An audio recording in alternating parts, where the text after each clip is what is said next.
In today's video, I'm going to teach you how to navigate Shein's customer service through their live chat feature. This step-by-step guide will make it easy for you to get in touch with Shein's customer support whenever you need assistance. Whether you're looking for help with an order, have a question about returns, or just want more information about a product, using the live chat can be a quick and convenient way to receive the help you need. The first thing you'll want to do is open your preferred web browser and navigate to Shein's website. It's really quite straightforward. Just type Shein into your search bar and hit enter. Once the website loads, look through the various sections at the top or side of the homepage until you spot Customer Service. This is an essential part of the process as it's your gateway to chatting live with a representative. When you arrive at the Customer Service page, you're going to see a variety of options. These might include frequently asked questions, shipping information, return policies, and more.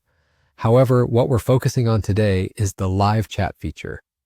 Generally, you'll notice there's a section specifically for live chat, sometimes marked with an icon that looks like a speech bubble, or simply labeled as live chat or chat with us.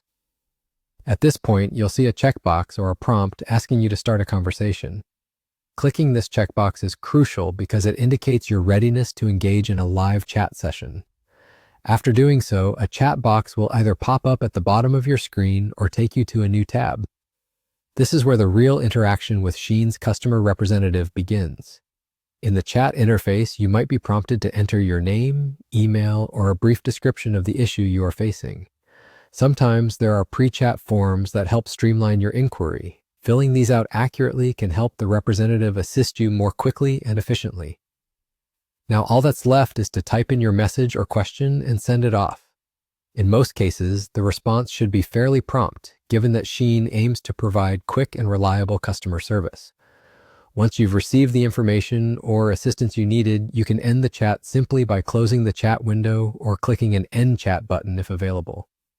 Remember, if your issue requires follow-up, you may receive an email summarizing your chat, so be sure to check your inbox. That's the entire process from start to finish. By following these easy steps, you can ensure that you're able to get support from Shein's customer service whenever needed. I hope this guide has made it simpler for you to take advantage of this convenient service. Thank you for watching, and feel free to subscribe for more helpful guides just like this one.